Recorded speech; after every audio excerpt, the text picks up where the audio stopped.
अब देखो बच्चों, अब हम नेक्स्ट टॉपिक डिस्कस करेंगे और ये टॉपिक है हमारा क्या, एक्टिव मास। ओके, इसी को बोला जाता है मोलर कॉन्सेंट्रेशन। तो ये एक बहुत ही इंपॉर्टेंट टर्म है। आप देखोगे एक्टिव मास का कई जगह यूज आएगा। अभी law of mass action discuss करेंगे, इक्विलिब्रियम कांस्टेंट की कैलकुलेशन में इसका यूज आएगा। ठीक है, इसके अलावा आप आयनिक इक्विलिब्रियम में भी एक्टिव मास पढ़ोगे। तो सबसे पहले हम इसको अच्छी तरह से डिफाइन कर लें। तो देखो ये होता क्या है, ये होता है कि जो एक्टिव मास है, मोलर कॉन्सेंट्रेशन मींस ये कहलाएगा number of moles of species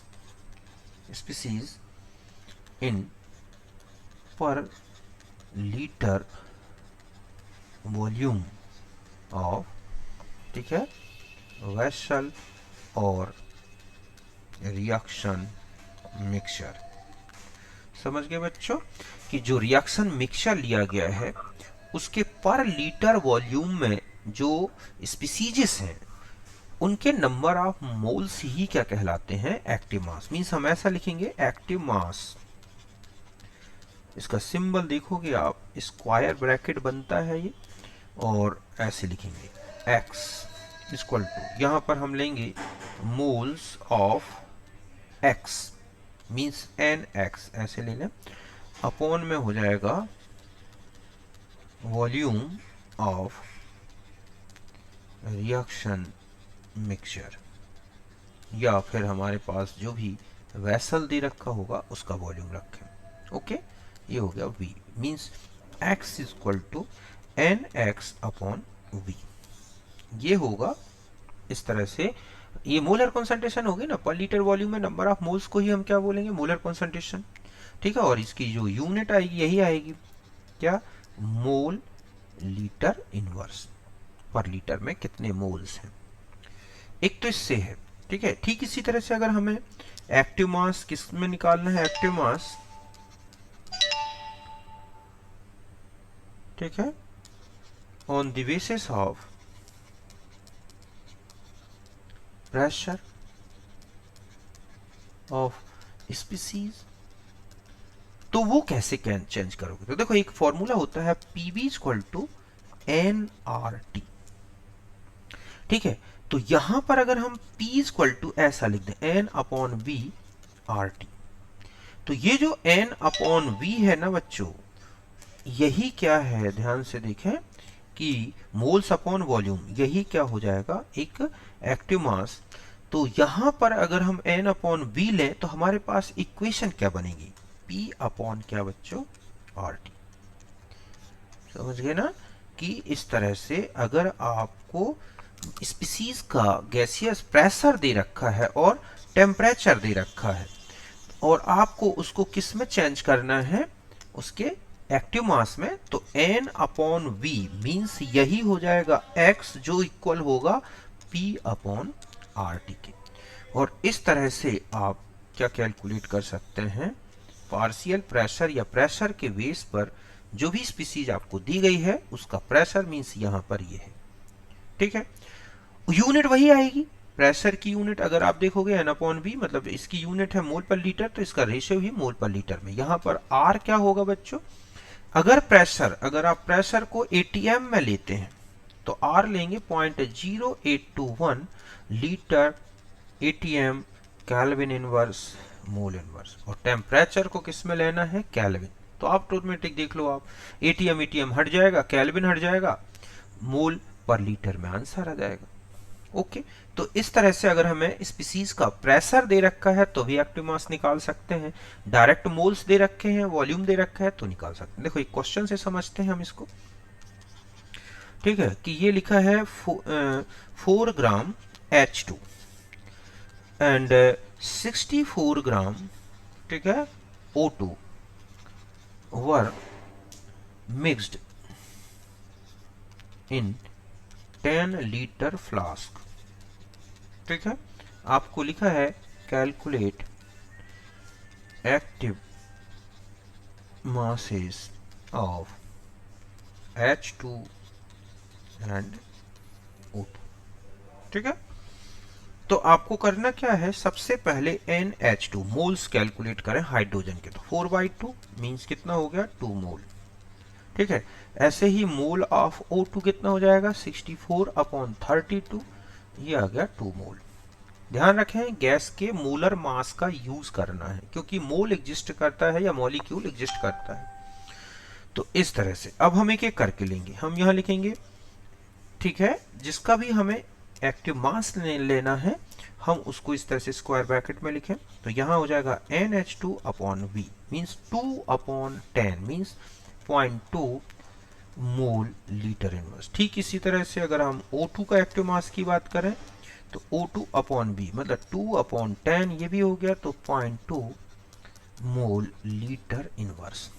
तो यहाँ तक क्लियर है। इस तरह से अगर आपको मास दे रखे हैं, डायरेक्ट मोल दे रखे हैं, वॉल्यूम दे रखा है, तो आपको इस तरह से चेंज कर लेना है, मोल अपॉन क्या, वॉल्यूम। अभी आगे आप आओगे इक्विलिब्रियम स्टेट में एक्टिव मास निकालना। ओके, तो हम वहां देखेंगे। दूसरा क्वेश्चन है कि pressure of H2 at 27 degree centigrade is, ठीक है, 2 atm। Calculate its active mass. ठीक है, ये क्वेश्चन है कि आपको हाइड्रोजन का जो प्रेशर है वो 27 डिग्री पर दे रखा है, 2 atm। Calculate the active mass. तो हम तुरंत ऐसा लिखेंगे, H2 का active mass equal to P upon क्या कर दोगे बच्चों, RT। ये अभी आपको मैंने इक्वेशन बताई कि आपको N/B मतलब X ये निकालना है। तो यहाँ पर आपने लिख दिया P/RT। अब आपको P दे रखा है, 2 atm यूज करना है। T कितना हो गया बच्चों, 300 केल्विन। R मैंने अभी बता दिया ये atm में है, तो 0.082 लीटर atm केल्विन इनवर्स, या अप्रोक्सीमेट 1/12 भी ले सकते हैं। ठीक है, इस तरह से। तो हम यहाँ लिखेंगे H2 इक्वल टू, प्रेशर लिख दिया 2 atm, R की वैल्यू रख दी 1/12, ठीक है, litre atm kelvin inverse mole inverse, और टेम्परेचर हो गया हमारे पास 300 केल्विन। तो देखो बच्चा क्या हो जाएगा, ये हो जाएगा 2 × 12/300। यूनिट देखो, एटीएम से एटीएम हटा दो, केल्विन से केल्विन हट गया, तो बच्चा हमारे पास एटीएम लीटर था यहाँ पर। ठीक है, एटीएम लीटर केल्विन इनवर्स, यहाँ पर लीटर है, तो यहाँ हो जाएगा हमारे पास मोल पर लीटर। ठीक है, तो ये आ जाएगा आपके पास टोटल इसका आंसर। देखो कितना आता है। ठीक है, तो ये हो गया आपके पास 24 डिवाइडेड बाय 300, तो 0.08 मोल लीटर इनवर्स। तो ये आपका पार्शियल या प्रेशर के बेस पर, पार्शियल प्रेशर हो या प्रेशर डायरेक्ट, अगर बहुत सारी गैस हैं तो उनके पार्शियल प्रेशर्स दे रखे होंगे। अगर डायरेक्ट आपको एक ही गैस दे रखी है तो प्रेशर लिखा है, कि जैसे हाइड्रोजन और ऑक्सीजन के पार्शियल प्रेशर इतने इतने हैं, तो बताएं कि इनके इतने टेम्परेचर पर एक्टिव मास क्या होंगे, तो दोनों के अलग अलग पार्शियल प्रेशर लेके कर लो। ओके, तो ये तो था हमारा एक्टिव मास के बारे में। यहां तक आप अच्छी तरह से क्लियर समझ गए क्लियरली कि एक्टिव मास क्या है। फिर हम आ जाते हैं लॉ ऑफ मास एक्शन। समझ गए बच्चों, लॉ ऑफ मास एक्शन, ये इसी को बोला जाता है, कौन सा लॉ है ये, इसको बोलते हैं गुडवर्ग एंड बागे। ठीक है, बागे लॉ, गुडवर्ग एंड बागे लॉ, लॉ मास एक्शन। ध्यान से सुनिए कि ये है रिलेशन, समझ गए ना, relation between rate of reaction and active mass, active mass, ठीक है, and partial pressure, partial pressure of reacting species. समझ गए बच्चों कि जो रिएक्टिंग स्पीसीजेस हैं उनके एक्टिव मास या उनके पार्शियल प्रेशर, एंड की जगह हम और लिखें तो ज्यादा अच्छा रहेगा। ठीक है, ये है, और रेट ऑफ रिएक्शन का एक रिलेशन है, क्वांटिटेटिव रिलेशन। देखो इसमें क्या बोला गया है, इसने ये कहा है कि रेट ऑफ रिएक्शन ठीक है, जो होता है directly proportional to the active mass of reacting species या और partial pressures of reacting species. समझ गए बच्चों? किसने ये कहा है कि जो भी रिएक्शन का रेट होगा, चाहे फॉरवर्ड रेट हो चाहे बैकवर्ड रेट हो, वो रिएक्टेंट स्पीसीज के एक्टिव मास या उनके पार्शियल प्रेशर के डायरेक्टली प्रोपोर्शनल होगा। सपोज हम ये माने कि N1A प्लस N2B, ठीक है, इक्विलिब्रियम N3C प्लस N4D लिखा है, ये एक इक्विलिब्रियम स्टेट है। ठीक है, हम ये माने कि सारी रिएक्टिंग स्पीसीजेज हैं और वो इक्विलिब्रियम में पार्टिसिपेट कर रही हैं, तो हम ऐसा लिखेंगे ना कि रेट ऑफ फॉरवर्ड डायरेक्शन, ठीक है, मैं इसको VF से रिप्रेजेंट करूं तो directly proportional to the molar active mass of A and molar, ठीक है, या एक्टिव मास ऑफ B।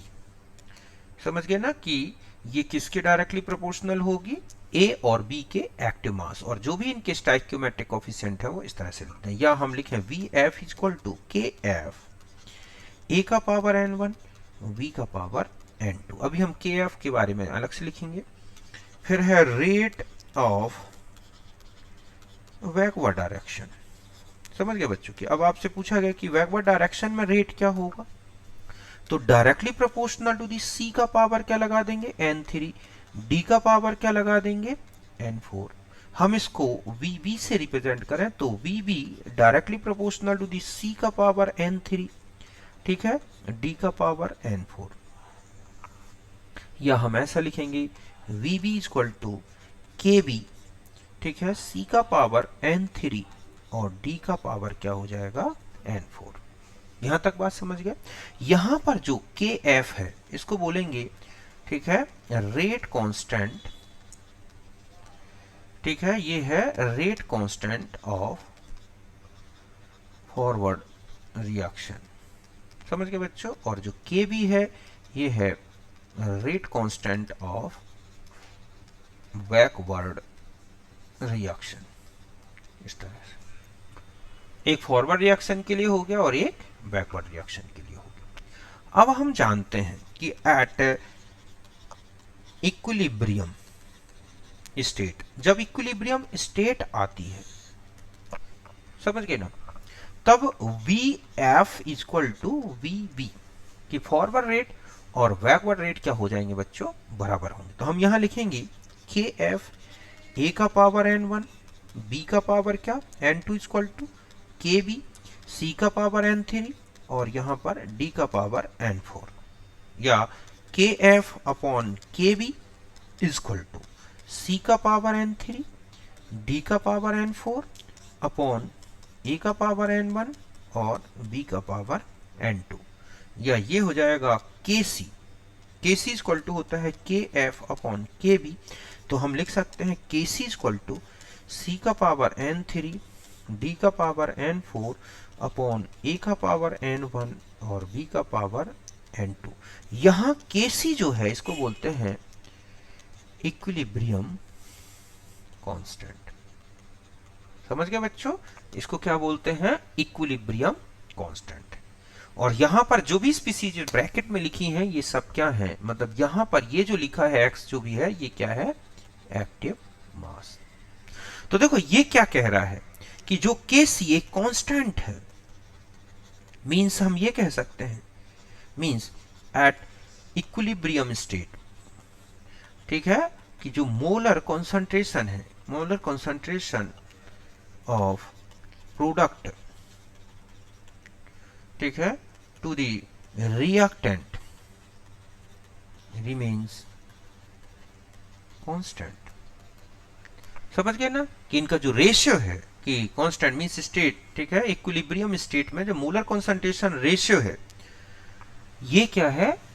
इनका जो रेशियो है वो कांस्टेंट रहेगा, मींस A को बढ़ाएंगे तो अपने आप B बढ़ जाएगा, मतलब A और B बढ़ाएंगे तो C और D बढ़ जाएंगे। इस तरह से ये रेशियो कांस्टेंट बना रहेगा। ओके, यहां तक बात समझ गए। अब एक पॉइंट और बता दूं मैं, अगर कोई भी इक्विलिब्रियम स्टेट में, ठीक है, इक्विलिब्रियम स्टेट में, ठीक है, सॉलिड स्पीसीज है, सॉलिड और प्योर लिक्विड, ठीक है, और ये एक्सिस में भी हो, एक्सिस, और ये सॉल्वेंट की तरह हो, तो इनको हम नॉट कंसीडर्ड फॉर, ठीक है, किसी डिटर्मिनेशन, मतलब हम उनके एक्टिव मास को जो है कंसीडर नहीं करेंगे, मींस यहां 1 मान लेंगे, जैसे लिखा है NH2, ठीक है, COO NH4 सॉलिड, और ये ब्रेक हुआ NH3 2 और प्लस CO2, तो ये गैस है और ये गैस है, ठीक है। यहां पर ध्यान रखना है only gaseous species is considered, आपको गैसियस स्पीसीज को कंसीडर करना है, मींस Kc इक्वल टू हम लिखेंगे, तो हम लिखेंगे NH3 गैस इसका स्क्वायर और CO2 गैस ये ले लेंगे, बस इससे हम Kc निकालेंगे। समझ गए बच्चों? ठीक इसी तरह से लिखा है जैसे NaCl solid plus pure H2O liquid, ये क्या है यहाँ पर सॉल्वेंट हो गया, और gives Na plus aqueous plus Cl minus aqueous. हाँ, गैसियस स्पीसीज कंसीडर्ड और एक्वस स्पीसीज इज आल्सो, ध्यान रखें कि एक्वस भी हमें कंसीडर करना है। तो Kc इक्वल टू हम लिखेंगे Na प्लस एक्वस, ठीक है बच्चों, और इनटू ये यहां पर क्या आ जाएगा Cl माइनस एक्वस, Kc से सिर्फ डिटरमाइन होगा। अब यहां पर एक पॉइंट बता दूं, इफ एनी लिक्विड स्पीसीज, ठीक है, रिएक्ट विद रिएक्टेंट, या means act as reacting species, then its molar जो है कंसंट्रेशन जो है आपको क्या करना है कंसीडर, इसके मोलर कंसंट्रेशन को क्या किया जाएगा बच्चों, कंसीडर किया जाएगा, कंसंट्रेशन, ठीक है, कंसीडर्ड फॉर Kc कैलकुलेशन। अगर कोई लिक्विड है, समझ गए बच्चों, और वो रिएक्शन में एक रिएक्टेंट के जैसा वर्क कर रहा है, एक्ट हो रहा है, तब उसे कंसीडर करेंगे। देखो कैसे, जैसे CH3COO okay aqueous plus H2O liquid gives CH3COOH aqueous plus C2H5OH aqueous. तो हम जब Kc लिखेंगे तो हम लिखेंगे CH3COOH एक्वस, ये लिया, C2H5OH एक्वस, ये लिया, अपॉन में क्या लिखेंगे CH3COOC2H5 एक्वस, ओके, और H2O लिक्विड, इसको कंसीडर करेंगे, क्योंकि यहां पर H2O एक रिएक्टेंट की तरह वर्क कर रहा है। कैसे पहचाने रिएक्टेंट की तरह, इसके H और OH आयन यहां रिएक्शन कर रहे हैं, तो यहां पर हम इसको हम नेग्लेजिबल नहीं करेंगे, लेकिन वहां से हम उसको हटा देंगे। सॉलिड अगर वो सॉल्वेंट की तरह है, एक्सिस में लिखा है, सॉलिड को तो कहीं कंसीडर नहीं करना, और एक्वस स्पीसीज को भी आपको कंसीडर करना है। यहां तक क्लियर है? अब देखो एक और होता है, ठीक है, equilibrium constant for gaseous species, या तो उनके गैसियस स्पीसीज के पार्शियल प्रेशर के बेस पर उनके एक्टिव मास में चेंज कर लो, फिर Kc निकाल लो, या डायरेक्ट भी होता है। तब उस समय क्या करते हैं कि Kp इक्वल टू हम ऐसा लेंगे Pc, ठीक है, N3 Pd N4, यहां पर ध्यान रखना कोई पावर में गड़बड़ तो नहीं हुई ना, सब सही लिखा है मैंने, हाँ ठीक है। यहां पर आ जाए Pa पावर N1 और Pb N2, समझ गए बच्चों, ये क्या है यहाँ पर P जो है ये है पार्शियल प्रेशर ऑफ स्पीसीज। समझ गए ना, इसको ले लें। अब हमें क्या करना है, Kp निकालना है, ठीक है। तो और आगे देखो, एक होता है P equal to, Pb equal to होता है ना, तो एन आर टी अपॉन में क्या बच्चों, V। हम इसको ऐसा भी लिख सकते हैं P equal to N upon V R T, या हम इधर x ले लें और ये क्या हो जाएगा RT, अगर Px कोई स्पीसीज है तो। समझ गए ना, इस तरह से। तो PC मीन्स क्या हो जाएगा, यहां पर हम उसको देखेंगे तो ये हो जाएगा PA PB जो हमारे पास है, ठीक है। इनको हम अगर रिप्रेजेंट करें इनके पार्शियल प्रेशर, तो PA इक्वल टू क्या लिखेंगे हम यहां पर A और RT। ऐसे PB के लिए क्या लिखेंगे, B RT, यहाँ पर सॉरी A आएगा, तो यहाँ पर आपने A ले लिया, ठीक है। ठीक इसी तरह से PC के लिए हम क्या लिखेंगे, C RT, और PD के लिए हो जाएगा हमारा D RT, ठीक है।